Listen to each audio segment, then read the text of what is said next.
प्रिय विद्यार्थियों, मैं डॉक्टर बलवंत शास्त्री संस्कृत व्याकरण की इस विशेष कक्षा में आप सबका अभिनंदन करता हूं। पिछले अनेक दिवसों से आप और हम संस्कृत पढ़ने पढ़ाने में संलग्न हैं। अनेक वीडियोज़ के माध्यम से मैंने आपके समक्ष संस्कृत के अत्यंत महत्वपूर्ण विषयों को रखा है, चाहे वो वर्णमाला से संबंधित हो, चाहे वो प्रत्याहार से संबंधित हो, चाहे वो उच्चारण स्थानों से संबंधित हो, चाहे वो प्रयत्नों से संबंधित हो। अनेक वीडियोज़ मैंने आपके लाभार्थ डाले हैं और उन सभी वीडियोज़ को आपने देखा होगा, सुना होगा, समझा होगा। आज एक अत्यंत महत्वपूर्ण विषय लेकर के मैं आपके समक्ष उपस्थित हूँ। विषय है मित्रों, पारिभाषिक शब्दः। संस्कृत व्याकरण के कुछ पारिभाषिक शब्द हैं। वैसे तो प्रत्येक शास्त्र के ही पारिभाषिक शब्द होते हैं, अंग्रेजी में उनको टेक्निकल वर्ड्स कहते हैं, जिनके आधार पर वह पूरा शास्त्र, वह पूरा सब्जेक्ट जो है वो प्रभावित होता है, उसके अर्थ निकाले जाते हैं और उन शब्दों के आधार पर ही वह विषय, वह सब्जेक्ट आगे गति करता है।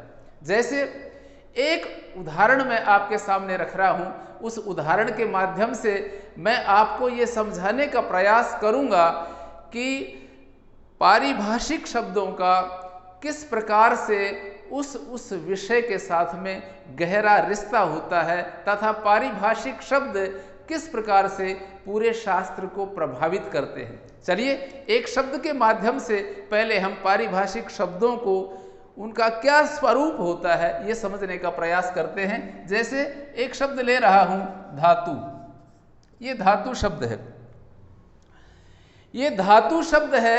इस धातु शब्द को जब हम आयुर्वेद में पढ़ेंगे, यदा आयुर्वेद विषय अयम धातु शब्द है आयाति, जब आयुर्वेद विषय में ये धातु शब्द आता है, तदा अनेन शब्देन, अनेन धातु शब्देन, इस धातु शब्द के द्वारा रस, रक्त, मज्जा इत्यादि जो हमारे इस भौतिक शरीर, जिनके आधार पर हमारा शरीर टिका हुआ होता है, उन तत्वों का ग्रहण होता है धातु शब्द के द्वारा। फिर से दोहरा रहा हूं, आयुर्वेद विषय में जब धातु शब्द आएगा तो इस धातु शब्द के द्वारा रस, रक्त, मज्जा इत्यादि तत्वों का ग्रहण, इत्यादि अर्थों का ग्रहण होता है। जब हम आयुर्वेद विषय को न पढ़कर और हम विज्ञान विषय पढ़ेंगे, यदा वयम विज्ञान विषयम पठिष्यामः, जब हम विज्ञान विषय को पढ़ेंगे तो धातु वही शब्द है। यही धातु शब्द यदि विज्ञान विषय में आता है तो वहां पर इस धातु शब्द के अर्थ लिए जाते हैं लोहा, सोना, चांदी इत्यादि। शब्द एक ही है, लेकिन जैसे विषय बदला इसी प्रकार से उस शब्द का अर्थ भी बदलता गया। यहाँ धातु शब्द के द्वारा हम लोहा, सोना, चांदी इत्यादि का ग्रहण करेंगे। और यदि हम संस्कृत विषय पढ़ते हैं, संस्कृत व्याकरण पढ़ते हैं या संस्कृत भाषा पढ़ते हैं, तो जब यहाँ धातु शब्द आता है तो यहाँ इस धातु शब्द के द्वारा हम पच, पठ, पच, पठ इत्यादि जो क्रियावाची शब्द हैं, उन क्रियावाची शब्दों का ग्रहण हम धातु शब्द के माध्यम से करते हैं। अब आप समझ गए होंगे अच्छी प्रकार से कि विषय के अनुसार जो पारिभाषिक शब्द होते हैं उस विषय के, वो उस विषय को कितना प्रभावित करते हैं तथा उन पारिभाषिक शब्दों के उस शास्त्र में किस प्रकार से अर्थ निकाले जाते हैं। यदि हम आयुर्वेद पढ़ रहे हैं, हम आयुर्वेद का विषय पढ़ रहे हैं और आयुर्वेद में जब धातु शब्द आएगा वहाँ हम लोहा, सोना, चांदी इत्यादि अर्थ अगर कर बैठेंगे तो वहाँ अर्थ का अनर्थ कर बैठेंगे। यदि हम विज्ञान विषय पढ़ रहे हैं और विज्ञान विषय में जब धातु शब्द आएगा तो हम वहाँ पर पच, पठ क्रियावाची शब्दों का हम ग्रहण कर बैठेंगे तो वहाँ विज्ञान विषय के साथ में हम अन्याय कर बैठेंगे, अर्थ का अनर्थ कर बैठेंगे। अब मैं ये समझाने का प्रयास आपको कर रहा था कि पारिभाषिक शब्द हर शास्त्र के होते हैं, लेकिन उन शास्त्रों में उन पारिभाषिक शब्दों का अपना अपना अलग अलग अर्थ लिया जाता है।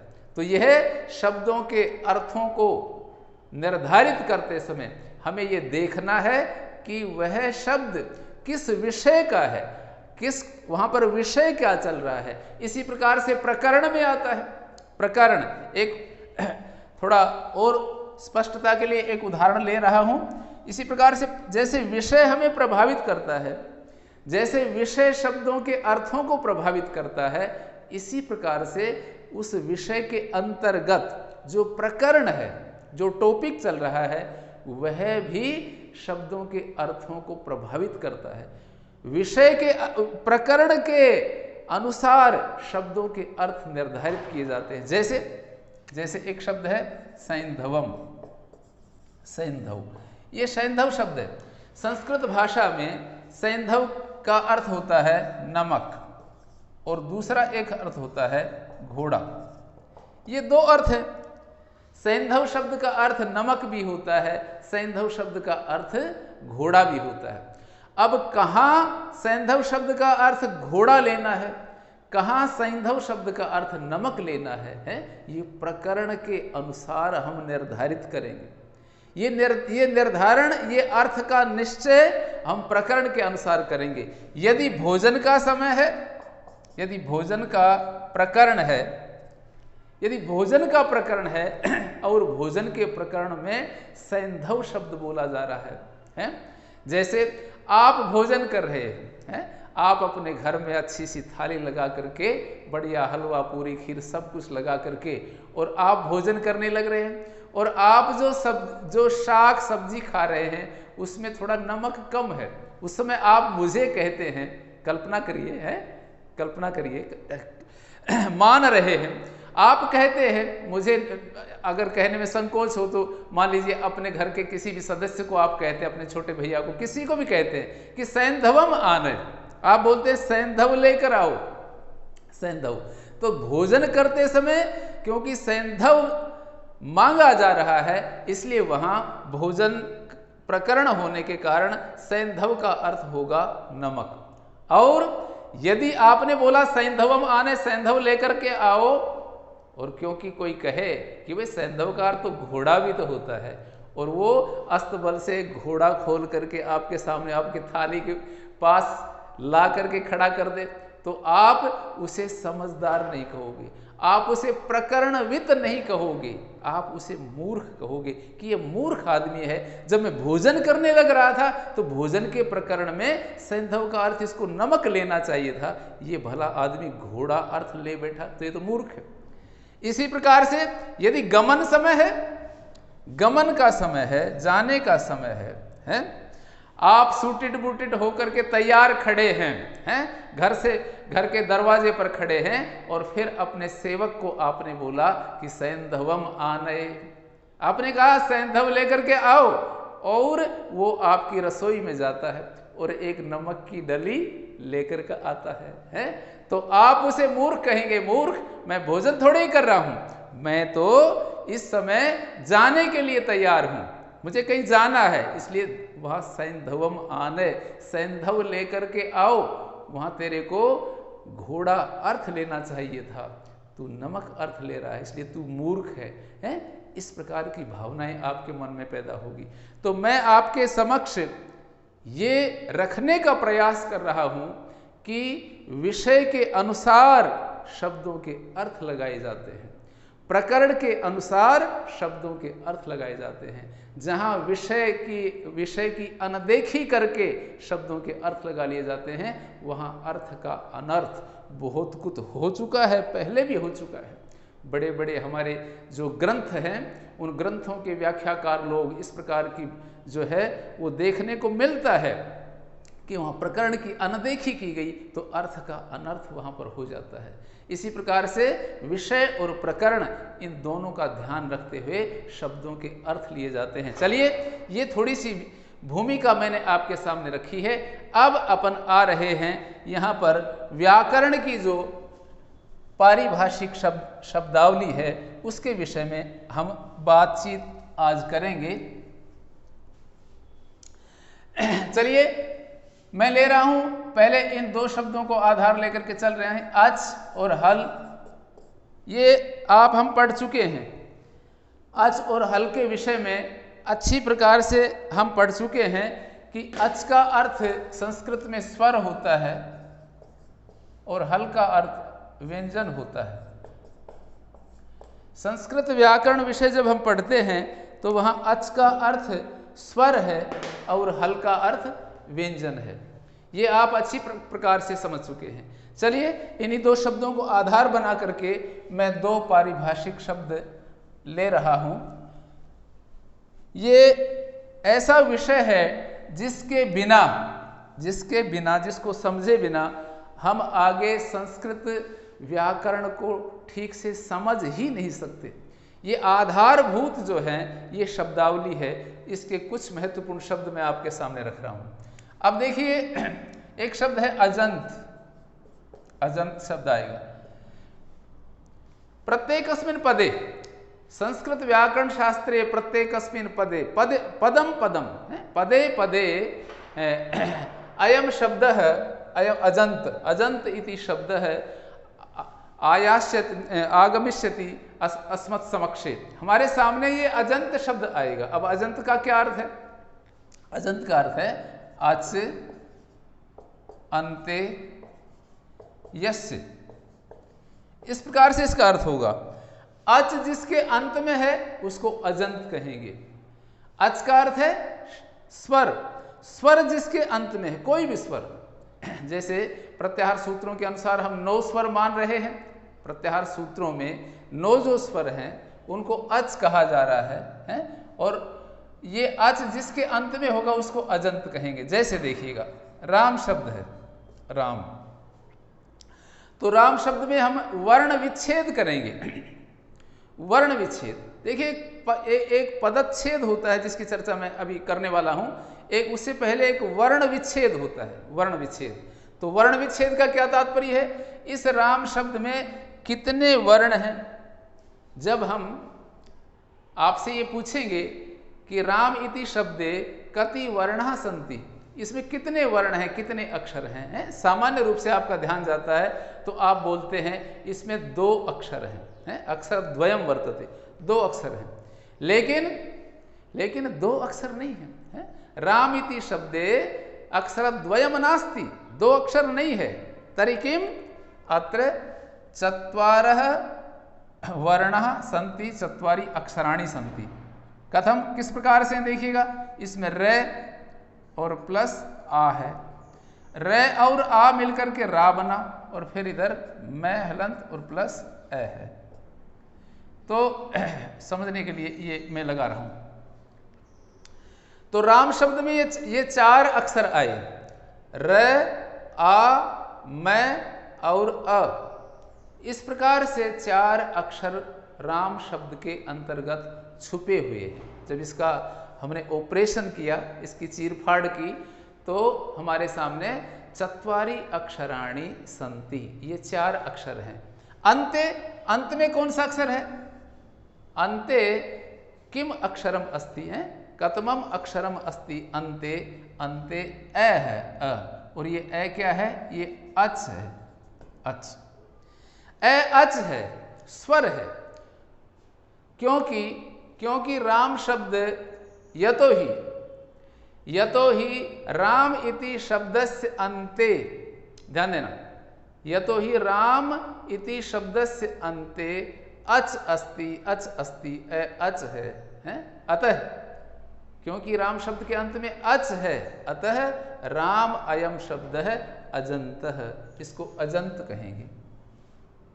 एक बार फिर से देखिएगा, यतो ही, क्योंकि राम शब्द के अंत में अच है, अच अक्षर है, इसलिए ये जो राम शब्द है इसको अजंत कहेंगे, अजंत। ये राम शब्द अजंत हो गया। अब आपकी समझ में आ गया होगा कि अजंत से क्या तात्पर्य है। अजंत शब्द का अर्थ है अच जिसके अंत में है, उसको अजंत कहेंगे। इसी प्रकार से थोड़ा समझने के लिए एक उदाहरण और रख रहा हूं आपके सामने। हरि शब्द है, हरि शब्द को का ऑपरेशन करेंगे, हैं ऑपरेशन शब्द में थोड़ा समझने में आपके दिमाग में ठीक से घुस जाए, हैं ये प्रयास कर रहा हूं। है और है के साथ में ए है और ए मिला तो पूरा है बना, और फिर आगे रे प्लस ई, रस्व इकार है हरि। तो यहां भी ये जो हरि शब्द है, हरि शब्द को जब हमने चीर फाड़ करके देखा, इसका वर्ण विच्छेद, इसको वर्ण विच्छेद कहेंगे। हरि शब्द का जब वर्ण विच्छेद किया हमने, एक शब्द दे रहा हूं आपको, वर्ण विच्छेद, जरा अपने पास संभाल के रखना इसको, है वर्ण विच्छेद। जैसे पदच्छेद तो बहुत सुना होगा आपने, ये वर्ण विच्छेद है, वर्णों का विच्छेद किया हमने। तो इसका हरि शब्द से यदा वयम वर्ण विच्छेदम कुर्मः, जब इसका वर्ण विच्छेद करते हैं तो अंते, अंत में जो है वो ई है, और ई अच है। ई भी क्या है? अच। ए ई उ रिल री ए ओ ऐ औ, ये सभी जो वर्ण हैं ये अच हैं, ये स्वर है। तो क्योंकि हरि इति शब्दस्य अन्ते, क्योंकि हरि शब्द के अंत में ई अच है, इसलिए हरि शब्द को क्या कहेंगे? अजंत कहेंगे, अजंत कहेंगे। अब मैं समझता हूं कि आप अजंत को ठीक से समझ गए हैं। अच जिसके भी अंत में होगा, स्वर जिसके भी अंत में होगा, उसको अजंत कहेंगे, अजंत। अजंत कहें या स्वरांत कहें, हैं दोनों शब्दों का एक अर्थ है। स्वरांत, स्वर जिसके अंत में है उसको स्वरांत कहेंगे, और स्वरांत को ही अजंत कहेंगे। अजंत बोले या स्वरांत बोले, दोनों शब्दों का एक ही अर्थ है। तो ये हो गया अजंत। अब चलिए अगले शब्द, अगले पारिभाषिक शब्द की ओर बढ़ रहा हूं, हलंत। हलंत शब्द, ये हलंत शब्द भी कदम कदम पर हैं आपके साथ हाथ मिलाएगा, हैं कदम कदम पर आप जो है आपका इसका आमना सामना होगा। तो थोड़ा समझ लेते हैं कि हलंत शब्द क्या है। यदि आप हल को समझ गए तो हलंत को भी समझ जाएंगे। हल का अर्थ है व्यंजन। हल प्रत्याहार में सभी व्यंजन आते हैं। ये मैं विशेष प्रत्याहारों में, प्रत्याहार सूत्रों में अच्छी प्रकार से मैं आपके सामने सब बातें रख चुका हूं, इसलिए पुनः उनका पिष्ट पेषण करने से कोई अर्थ नहीं है। तो हल का अर्थ होता है व्यंजन।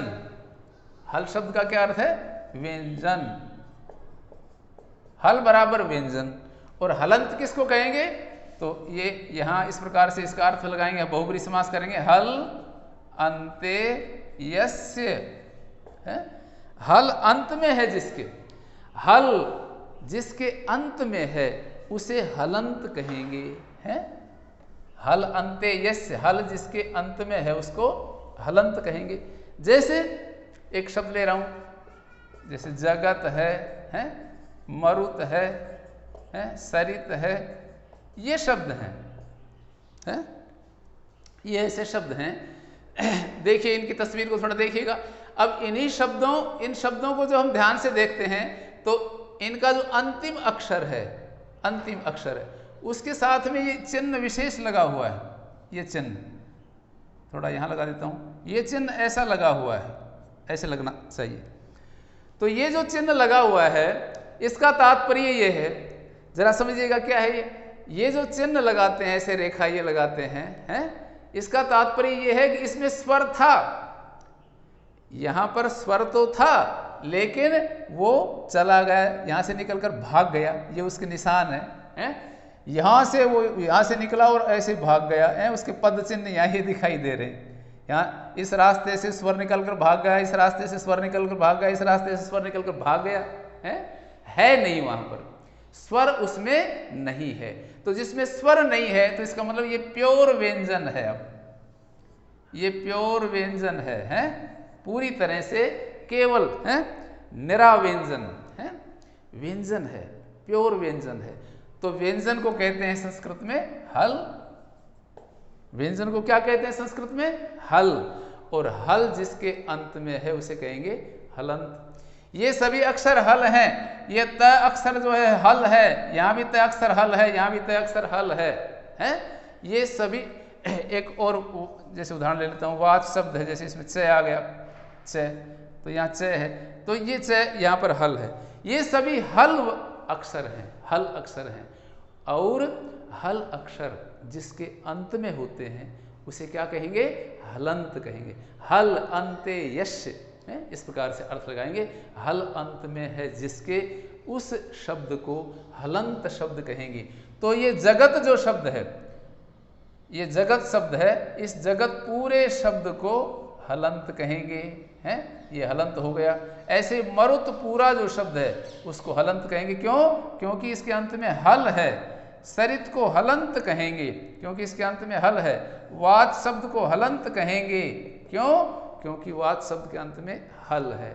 हल मीन्स व्यंजन, व्यंजन है, प्योर व्यंजन है जिसमें स्वर नहीं है। तो ये हलंत शब्द का अर्थ आप अच्छी प्रकार से समझ गए होंगे। हलंत का अर्थ है हल जिसके अंत में है, अर्थात व्यंजन जिसके अंत में। कोई हल वर्ण जिसके अंत में होगा उस शब्द को हलंत। अब थोड़ा आगे बढ़ते हैं। देखिए, एक विशेष बात आपको बताना चाह रहा हूं। वर्णात्कारः, वर्णात्कारः ये अत्यंत विशेष एक वार्तिककारों के द्वारा, व्याख्याकारों के द्वारा एक ये हमें टिप्स दिया गया है। वर्णात्कारः ये संस्कृत भाषा में वर्ण मात्र से कार प्रत्यय होता है। कार ये प्रत्यय है, कार प्रत्यय है। प्रत्यय के विषय में आगे हम विस्तार से देखेंगे, समझेंगे। अभी संक्षेप में समझिए आप कि संस्कृत भाषा में जितने वर्ण हैं, संस्कृत भाषायाम ये अपि वर्णा सन्ति, स्वरा सन्ति, व्यंजनानि वा। चाहे वो स्वर हो चाहे व्यंजन हो। जरा गौर से सुनना बात को, अत्यंत महत्वपूर्ण बात आपके सामने रख रहा हूं। संस्कृत भाषा के जितने भी अक्षर हैं, जितने भी वर्ण हैं, चाहे वो स्वर हो चाहे व्यंजन हो, उनका नाम लेते वक्त संस्कृत भाषा में कार प्रत्यय जुड़ जाता है। उनके साथ में कार प्रत्यय जुड़ जाता है। जैसे देखिएगा, ये अक्षर है ए, ये ई, ये उ, ये री, ये अक्षर हैं। हम सामान्य रूप से हिंदी भाषा में या बोलचाल की भाषा में इसको अ बोलेंगे, अ, ई, उ, री, इस प्रकार से बोलते हैं। लेकिन संस्कृत भाषा में, संस्कृत व्याकरण में इनका नाम लेते वक्त इनके साथ में कार प्रत्यय जोड़ दिया जाता है। कार, कार, कार, कार, इस प्रकार से ये प्रत्यय जोड़ दिया। तो यहां पर अ नहीं बोलेंगे, संस्कृत में अ को कहेंगे अकार। इसी अ अक्षर को संस्कृत में क्या बोलेंगे? अकार। ई को बोलेंगे इकार, उ को बोलेंगे उकार, री को बोलेंगे रिकार। इसी प्रकार से ये क अक्षर है, जैसे है क को आगे कार, ककार, च को चकार, मैं को मकार।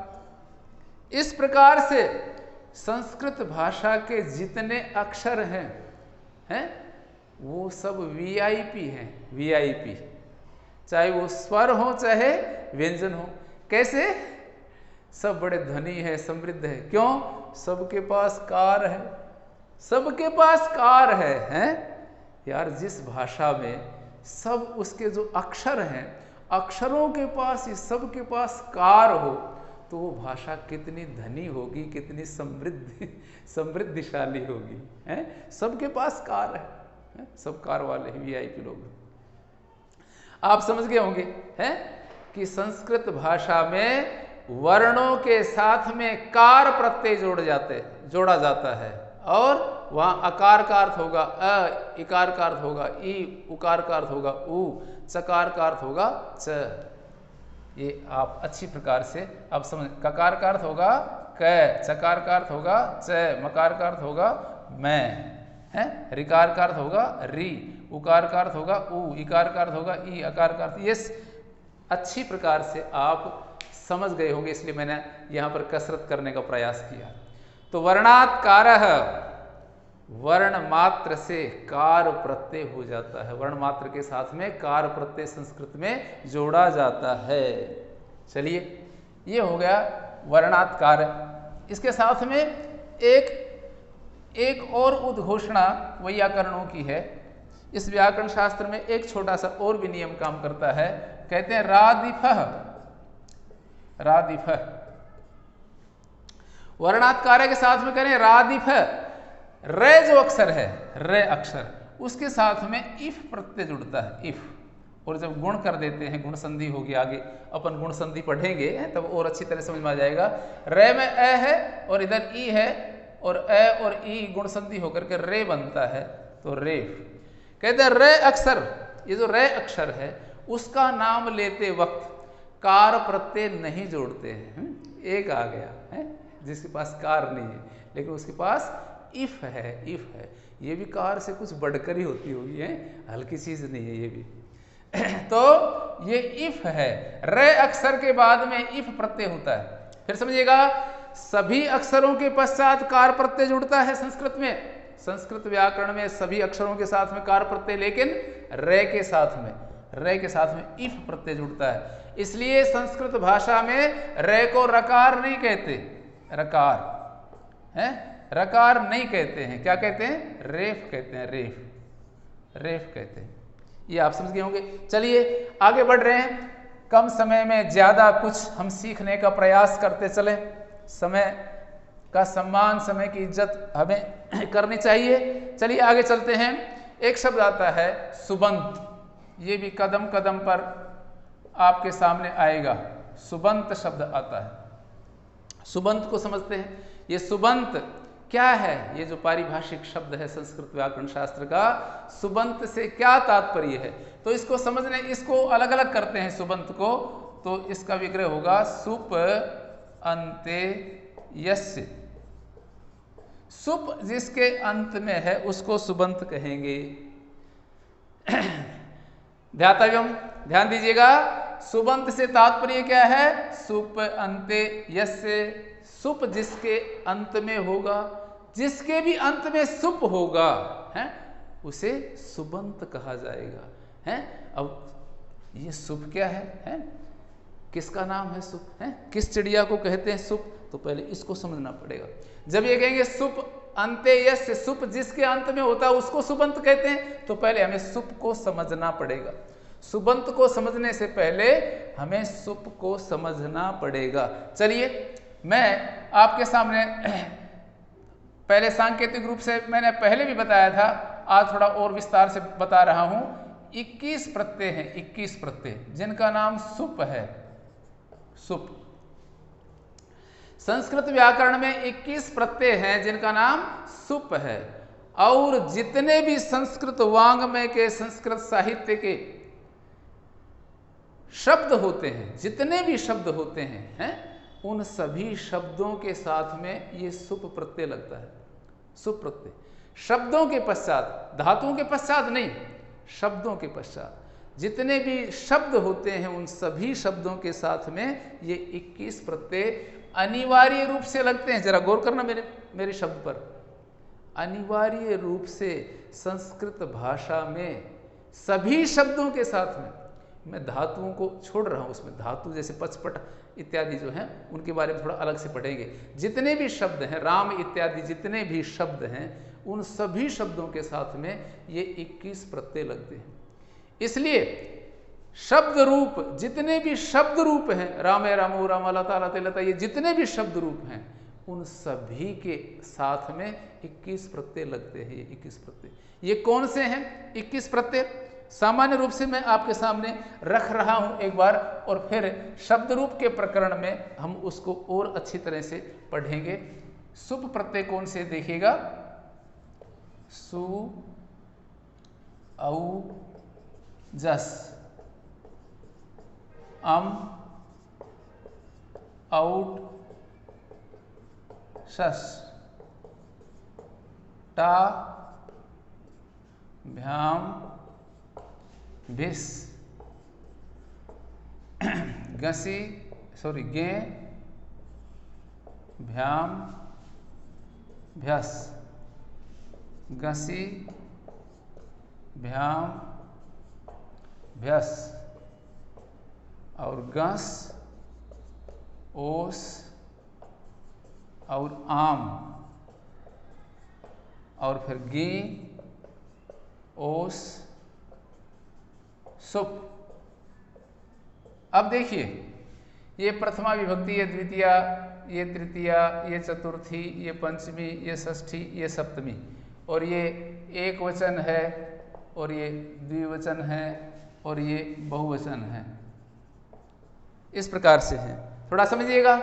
आगे जितने भी शब्द रूप हैं अथा असंख्य जो हैं शब्दों के रूप हैं, वो सभी शब्द रूप इन 21 प्रत्ययों के द्वारा ही बनते हैं। 21 प्रत्ययों में संस्कृत भाषा के तमाम अरबों खरबों असंख्य शब्दों को आचार्य पाणिनि ने समेट दिया है। कितनी गजब की ट्रिक है मित्रों, है? इससे बढ़कर और क्या ट्रिक होगी। 21 शब्दों, बस ये 21 शब्द, इनको थोड़ा सा ध्यान, ये रटने की आवश्यकता नहीं, थोड़ा ध्यान देने की आवश्यकता। इस प्रकार के प्रत्यय होते हैं और उनसे शब्द रूप बनते हैं। चलिए, ये सबसे पहला इसमें है सु, और अंतिम अक्षर है पै। ये पै अक्षर है और यहाँ से सु है। अब प्रत्याहार की तो अपनी शैली है? प्रत्याहार तो हमारे व्याकरण शास्त्र का प्राण है, उसी के माध्यम से हम तो करते हैं। प्रत्याहार मीन्स है संक्षेप, संक्षिप्तीकरण, शॉर्ट फॉर्म। तो जब प्रत्याहार बनाएंगे इसका, इन 21 प्रत्ययों को हम संक्षेप में कहना चाहेंगे, प्रत्याहार के रूप में कहना चाहेंगे, शॉर्ट फॉर्म में कहना चाहेंगे, तो यहाँ से सु लेंगे और अंतिम अक्षर पै लेंगे, तो क्या प्रत्याहार बनेगा? सुप प्रत्याहार बना, सुप प्रत्याहार बन गया। और इस सुप में यहाँ सु से लेकर के और पै तक के 21 प्रत्यय सभी आगे। तो सुप का अर्थ है सु, औ, जस इत्यादि 21 प्रत्यय। कितने प्रत्यय जी? 21 प्रत्यय। तो 21 प्रत्ययों का नाम सुप है। अब आप समझ गए हैं, 21 प्रत्ययों का नाम सुप है। सु, औ, जस आदि 21 प्रत्ययों को सुप कहते हैं। बस यही समझाना था मुझे आपको, आप अच्छी प्रकार से समझ गए होंगे। 21 प्रत्यय, इसमें 7 हैं एक वचन के, 7 हैं द्विवचन के, और 7 हैं बहुवचन के। इन प्रत्ययों का नाम सुप है और इन प्रत्ययों से सभी शब्द रूप बनते हैं। चलिएगा, अब सुबंत को समझते हैं।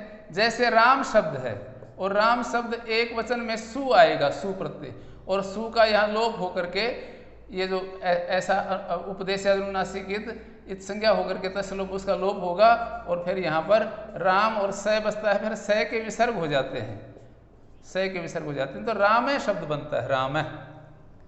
राम है। ये संकेत में मैंने आपको समझाया है कि ये जो राम शब्द है, अब इसके अंत में क्योंकि सुप प्रत्यय है, ध्यान दीजिएगा, राम, ये जो शब्द है, ये राम शब्द, क्योंकि इस राम शब्द के अंत में सुप प्रत्यय है।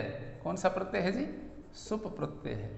सुप का अर्थ है 21 में से कोई भी। सुप का अर्थ सुप नहीं है, सुप प्रत्यय नहीं, 21 में से कोई भी प्रत्यय है।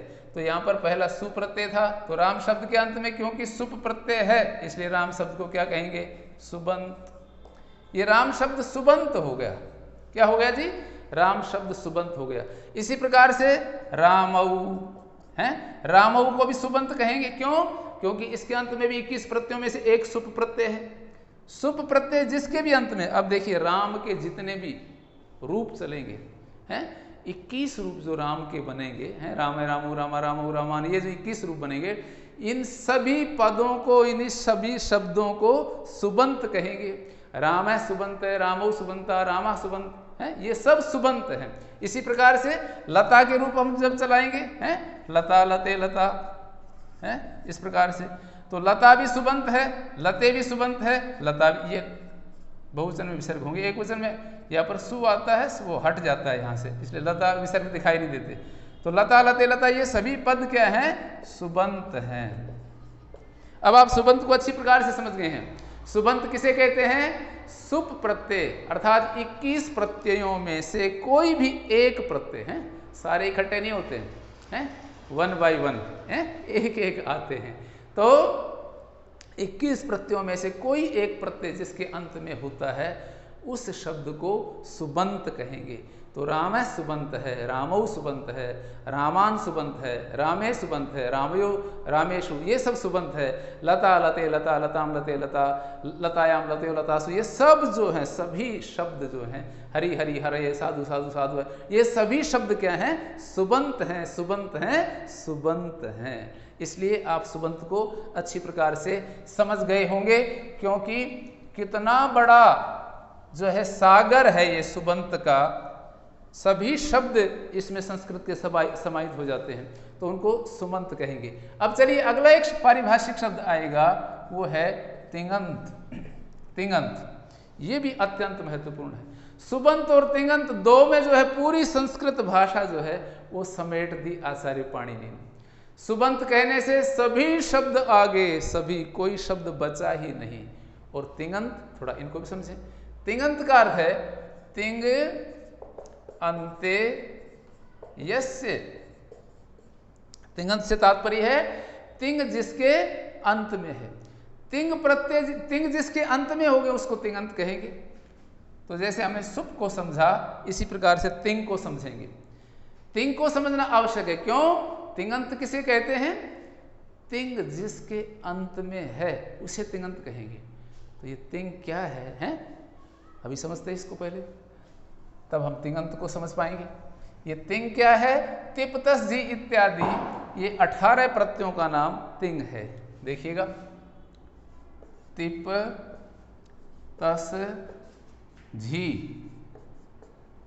आगे सिप थस थ, फिर मिप, ये मैं है भैया, मिप वस मस, ये जो है ये 9 प्रत्यय जो हैं ये परस्मयी पद के प्रत्यय कहलाते हैं। परस्मयी पदी प्रत्यय कहलाते हैं। फिर आगे त, आताम, झ, फिर थास, आथाम, ध्वम, ध्वम, और फिर इट, वही, वही है भैया, वही, इट वही, और महिंग, महिंग, इसको डे नहीं बोलिएगा, है महिंग, ग है ये। तो तिप तस झी, सिप थस थ, मिप वस मस, ये 9 प्रत्यय जो है परस्मी पद के, और नीचे ये 9 जो हैं ये आत्मनेपदे, आत्मनेपद के प्रत्यय कहलाते हैं। आत्मनेपद, ये आत्मनेपदी प्रत्यय हैं। त आताम झ, थास आथाम ध्वम, इट वही महिंग। अब देखिए उसी बात पर आएंगे, क्योंकि व्याकरण प्रत्याहार पर टिका है। आचार्य पाणिनि ने हर चीज को, हर बात को, हर अपने कथन को है उसको प्रत्याहार के रूप में कहा है, संक्षेप से कहा है, शॉर्ट फॉर्म का आश्रय लिया, कदम कदम पर short form, short form, short form है। तो अब इसकी शॉर्ट फॉर्म कहेंगे। 18 को ये 9 ये हो गए और 9 ये हो गए हैं, ये 18 हो गए। 18 प्रत्यय कुल मिलाकर के 18 हो गए। तो ये 18 प्रत्ययों को हम संक्षेप में कहेंगे तो प्रत्याहार क्या? यहां से ती लेंगे, हैं, यहां से ती उठा लिया, और यहां से महिंग का गै, महिंग का ये गै लेंगे, हैं, तो प्रत्याहार क्या बनेगा? तिंग, ये प्रत्याहार बन गया। शॉर्ट फॉर्म क्या बनी? तिंग। अब तिंग कहने से यहां से तिप से लेकर के महिंग तक के 18 प्रत्यय आ गए। जहां भी संस्कृत व्याकरण में तिंग नाम आएगा, तिंग, तो आप तुरंत समझ लेना 18 प्रत्यय हैं। तिप तस जी, सिप थस इत्यादि 18 प्रत्ययों का ग्रहण तिंग शब्द के द्वारा होगा। तिंग एक प्रत्याहार है जिसके बोलने से 18 प्रत्यय तुरंत उसमें जो है समाहित हो जाएंगे। तो ये तिंग आप समझ गए। 18 प्रत्ययों का नाम क्या है जी? तिंग नाम है। अब आप तिङंत को आसानी से समझ जाएंगे, हैं? इसके बिना तो समझ में आ ही नहीं सकता था। जब तक हम तिंग को नहीं समझेंगे तब तक तिङंत को कैसे समझेंगे? तो चलिएगा अब देखिएगा तिङंत। तिङंत का क्या अर्थ होगा?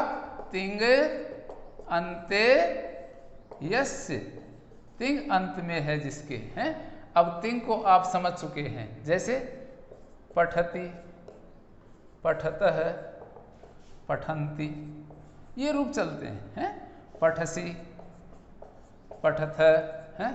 आगे आप खुद समझदार हैं, ज़्यादा लिखने की आवश्यकता नहीं है ना, है हाँ, इस प्रकार से। तो पठति, पठत, पठन्ति, पठसी, पठथ, पठथ, पठामी, पठाओ, पठावे, ये जो रूप है इस प्रकार से धातुओं के जो रूप बनते हैं, ये सभी तिङन्त हैं। जैसे पठति तिङन्त है, कोई आपसे प्रश्न करे कि पठति को तिङन्त आप कैसे कह रहे हैं, आपने कैसे कह दिया पठति को तिङन्त है, तो उसका उत्तर है क्योंकि पठति के अंत में तिंग है और तिङन्त, तिंग जिसके अंत में होता है उसको तिङन्त कहते हैं। तिंग जिसके अंत में होता है उसे तिङन्त।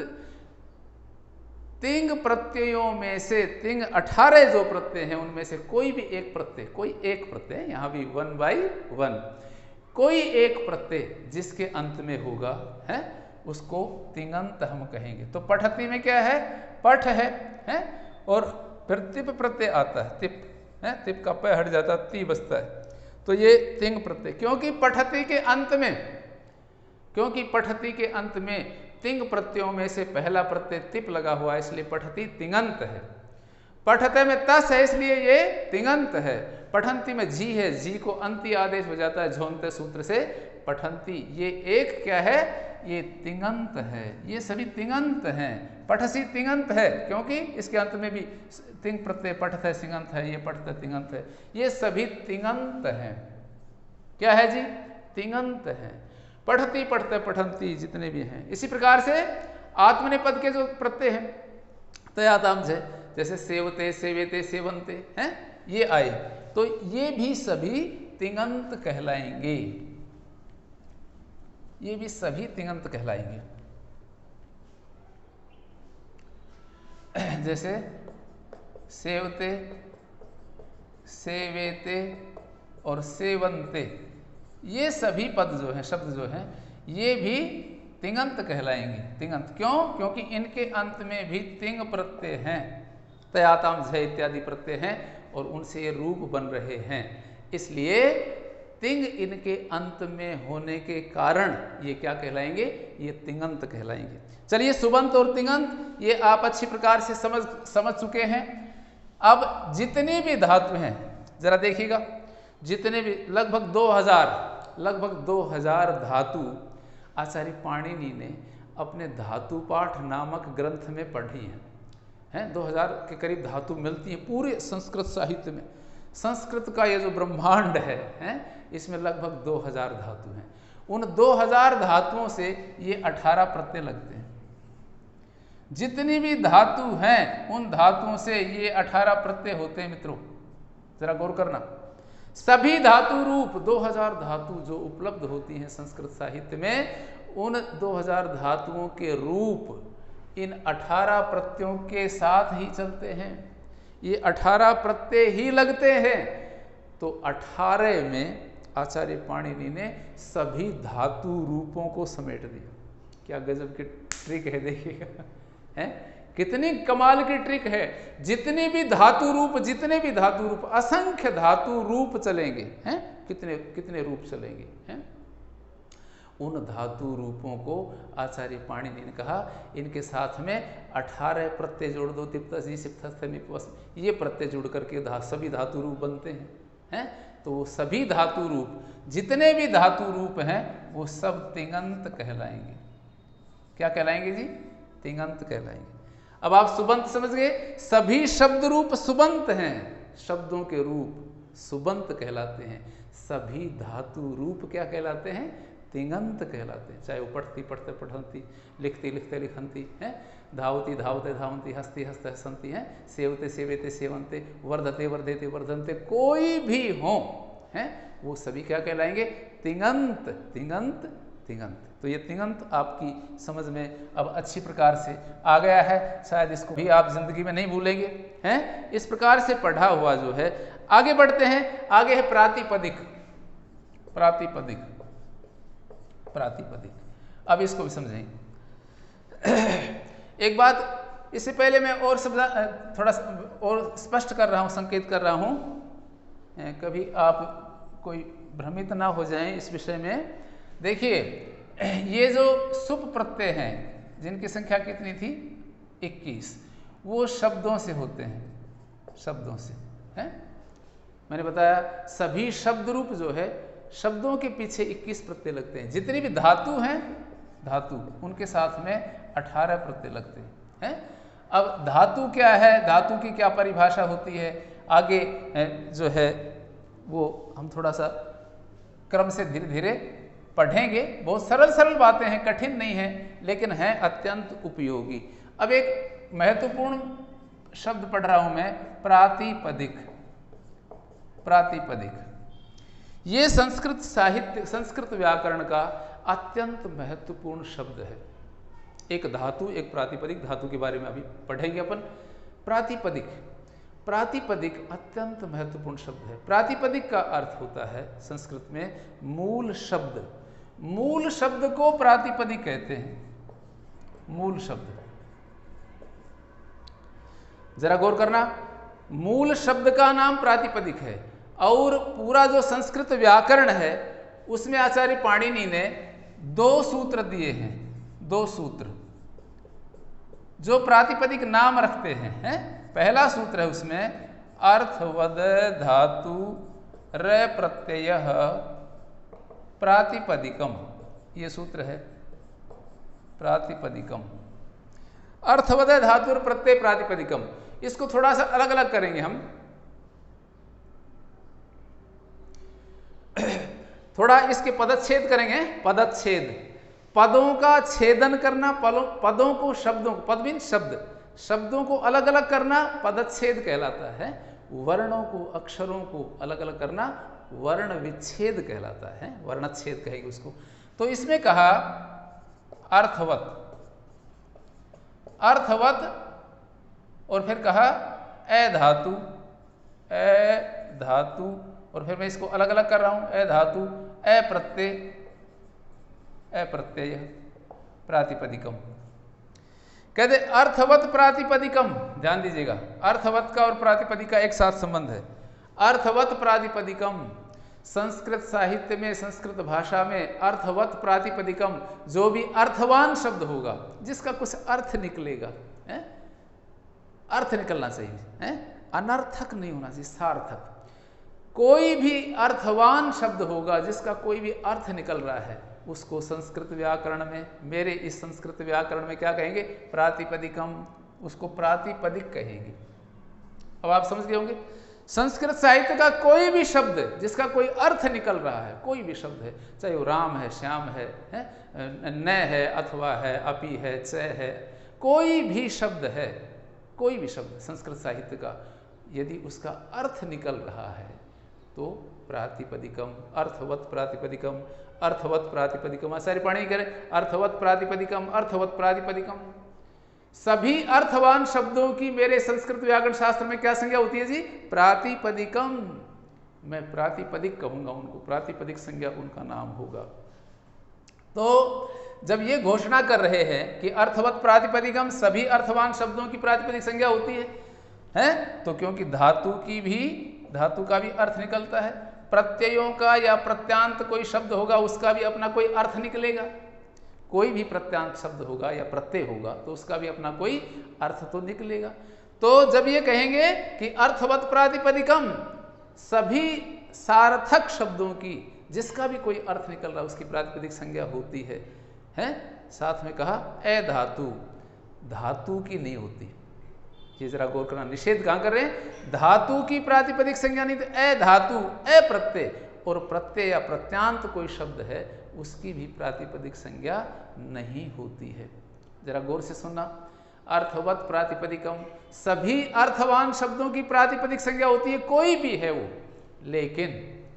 लेकिन धातु, ए धातु, धातु की प्रातिपदिक संज्ञा नहीं होती, ए प्रत्यय, प्रत्यय की प्रातिपदिक संज्ञा नहीं होती। अर्थात प्रत्यय, प्रत्यांत और धातु, इनको छोड़कर, धातु को छोड़कर, प्रत्यय सरल शब्दों में ऐसे समझिएगा, धातु को छोड़ करके, प्रत्यय को छोड़ करके जो भी अर्थवान शब्द हैं उसकी प्रातिपदिक संज्ञा नहीं। जैसे पच आ गया, पच, तो पच का अर्थ पकाना है, पकाना, पच का अर्थ पकाना है, तो इसका अर्थ तो निकल रहा है पच का, है। तो जब यूँ कहेंगे अर्थवत प्रातिपदिकम, अर्थवान शब्दों की प्रातिपदिक संज्ञा होती है तो पच की भी प्रातिपदिक संज्ञा होने लगेगी, है। इसलिए पाणिनि ने उसको बचा लिया कि अधातु, धातु की प्रातिपदिक संज्ञा नहीं होती है? धातु का नाम मैं प्रातिपदिक नहीं रख रहा हूं। और प्रत्यय, अप्रत्यय, प्रत्यय का भी नाम है, कोई भी प्रत्यय है?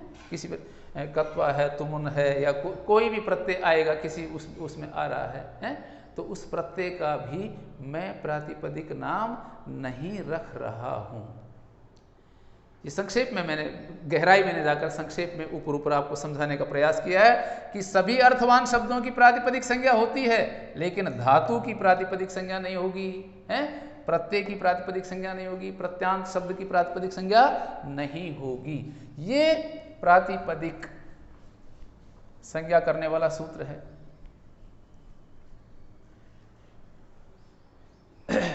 थोड़ा और स्पष्ट मैं आपके सामने कर रहा हूं, देखिएगा। जैसे ये, चलिए फिर विस्तार होता है तो विस्तार, ज्यादा विस्तार भी ठीक नहीं है। दूसरा एक सूत्र है, दूसरा जो सूत्र है वो है कृत तद्धित समासाश्च। कृत तद्धित समासाश्च, ये भी प्रातिपदिक संज्ञा करने वाला सूत्र है। ये कह रहा है कृत का अर्थ कृदंत, ये आगे अपन पढ़ेंगे इसको, कृदंत वगैरह क्या है ये, कृदंत, और ये है तद्धितांत, है, और समास, तीन बातें कही। इनकी भी प्रातिपदिक संज्ञा होती है। कृदंत की, कृदंत का अर्थ है कृत प्रत्यय जिसके अंत में है, तद्धितांत का अर्थ है तद्धित प्रत्यय जिसके अंत में है, और समास, इनका भी नाम मैं प्रातिपदिक रख रहा हूं। तो दो बातें कही कि सभी अर्थवान शब्दों की जिसका कोई अर्थ निकलता है, धातु और प्रत्यय को छोड़कर, ये आपको ध्यान रखना है, धातु और प्रत्यय को छोड़कर जितने अर्थवान शब्द हैं सबका नाम संस्कृत व्याकरण में क्या होता है जी, प्रातिपदिक होता है। और कृदंत, कृदंत जो आएंगे, अब इनसे डरने की आवश्यकता नहीं, इशारों से मैं आपको, जब ये आएंगे इनका प्रकरण आएगा मैं समझा दूंगा। अभी सामान्य करके धातु की बात कर रहे हैं, वो प्रातिपदिक की बात कर रहे हैं। कृदंत शब्द की तद्धितांत, तद्धित प्रत्यय जिसके अंत में उसकी, और समास, कोई भी समास हो, है, जैसे चाहे बहुब्री हो, चाहे द्वंद्व हो, है, चाहे अव्ययभाव हो, चाहे तत्पुरुष हो, कोई भी समास कहीं किसी शब्द में हो गया हो तो उसकी भी प्रातिपदिक संज्ञा होती है। समास की प्रातिपदिक संज्ञा होती है। कृदंत, कृत प्रत्यय जिसके अंत में उसकी प्रातिपदिक संज्ञा होती है। और तद्धितांत, तद्धित प्रत्यय जिसके अंत में उसकी भी प्रातिपदिक संज्ञा होती है। तो ये प्रातिपदिक संज्ञा के विषय में मैंने आपके सामने ये बात रखी। चलिए थोड़ा और आगे बढ़ते हैं। ये प्रातिपदिक संज्ञा, उसके बाद में धातु संक्षेप में मैं आपके सामने रख रहा हूं। प्रातिपदिक हमने समझा, फिर धातु, क्रियावाची जितने भी मूल शब्द हैं, अब आप इतने समझदार हो गए, इशारों से समझ जाएंगे। क्रियावाची जितने भी मूल शब्द हैं, चाहे वो पच है, चाहे वो पच है, पच मानी पकाना है, पकाना, और पठ है, पढ़ना, इस प्रकार से हैं, लिख है, लिखना, ये जितने भी क्रियावाची शब्द हैं, क्रियावाची मूल शब्द जो हैं उनका नाम संस्कृत में धातु होता है। संस्कृत में जब हम धातु शब्द बोलेंगे तो वहाँ उसका अर्थ रस रक्त मज्जा नहीं लेना है। संस्कृत में जब धातु शब्द आएगा तो उसका अर्थ लोहा सोना चांदी इत्यादि नहीं लेना है। और संस्कृत में जब धातु शब्द आएगा तो हमें उसका अर्थ क्या लेना है, पच पठ लिख हस इत्यादि जो क्रियावाची मूल शब्द हैं, ध्यान रखिएगा, क्रियावाची जो मूल शब्द हैं उनका नाम संस्कृत में धातु होता है। अब ये धातु जो हैं ये, इनके तीन मुख्य प्रकार होते हैं। धातुओं के तीन मुख्य प्रकार हैं, कौन कौन से होते हैं? एक धातु जो है वो परस्मैपदी धातु होती है, जिनसे परस्मै पद के रूप चलते हैं, पठती पठते पठंती। एक धातु आत्मनेपदी होती हैं, जिनसे आत्मनेपद के रूप चलते हैं, सेवते सेवेते सेवंते। एक धातु उभयपदी होती है, जिनसे परस्मै पद के भी रूप चलते हैं, आत्मनेपद के भी रूप चलते हैं। एक धातु सकर्मक होती है, जिसमें कोई कर्म बनता है उसको सकर्मक धातु कहेंगे। जिसमें कोई कर्म नहीं बनता उसको अकर्मक धातु कहेंगे। अब आगे जैसे जैसे अपन ट्रांसलेशन पढ़ेंगे, अनुवाद पढ़ेंगे, तो उन पर हम विस्तार से इन पर चर्चा करेंगे। एक धातु सेट होती है, सेट। सेट सेट का अर्थ है जहाँ इट का आगम होता है, उनको सेट बोलते हैं। एक धातु अनिट होती है, अनिट, जहाँ इट का आगम नहीं होता, जैसे पठिष्यति, पठिष्यति। अब ये इसमें पठ धातु है, तो यहाँ पर जो से प्रत्यय आता है, से प्रत्यय को इट का आगम हो जाता है, उसका ई बसता है, तो ये सेट कहलाएगी। हैं कुछ धातु अनिट होती है, जहाँ इट का आगम नहीं होगा उसको अनिट बोलेंगे। हैं तो ये वो आत्मनेपदी, परस्मैपदी, उभयपदी और सेट और अनिट, सकर्मक, अकर्मक, इस प्रकार से ये धातुओं के भेद होते हैं। प्रत्यय आप समझ ही गए, सामान्य अर्थ है प्रत्यय, जो मूल शब्दों के जो पीछे जुड़ते हैं उनको प्रत्यय कहते हैं। उपसर्ग जो है, उपसर्ग जब क्रिया के साथ में है, धातु के साथ में, जैसे ये हसती शब्द है और हसती के साथ में हम प्रय जोड़ेंगे, प्रय जोड़ा तो प्रहसती, प्रहसती शब्द, तो क्रिया के साथ में, हसती क्रिया के साथ में प्रय जुड़ा, तो यहाँ इसका नाम उपसर्ग हो गया, उपसर्ग। और इनकी संख्या 22 है। संस्कृत में उपसर्गों की संख्या कितनी है? 22 उपसर्गों की संख्या है। तो किसी क्रिया के साथ में, धातु के साथ में, समझिएगा, धातु के साथ में जब हम उसको जोड़ते हैं, वह शब्दांश जो प्रारंभ में जो जुड़ता है उसका नाम उपसर्ग हो जाता है। प्रादय उपसर्गा क्रिया योगे, क्रिया के योग में प्रय, परा, सम, अप है, ये जो 22 उपसर्ग हैं, इनका 22 जो शब्द हैं वो धातु के साथ में जब जुड़ते हैं तो उनका नाम उपसर्ग हो जाता है। प्रत्यय कौन से होते हैं? प्रत्यय हमेशा पीछे जुड़ते हैं, पठ के पीछे जो जुड़ेगा उनको प्रत्यय कहेंगे। हैं जैसे पठित्वा इत्यादि में कत्वा प्रत्यय इत्यादि होते हैं। तो ये सामान्य करके मैंने आपके सामने ये चर्चा रखी है कि उपसर्ग क्या होते हैं, प्रत्यय क्या होते हैं।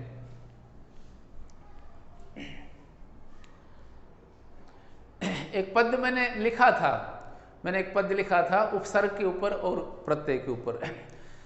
उपसर्ग वह है जो धातु से पहले जोड़ा जाता है, उपसर्ग वह है जो धातु से पहले जोड़ा जाता है, पिछलकु जो मूल शब्द का वह प्रत्यय कहलाता है, पिछलकु जो मूल शब्द का वह प्रत्यय कहलाता है।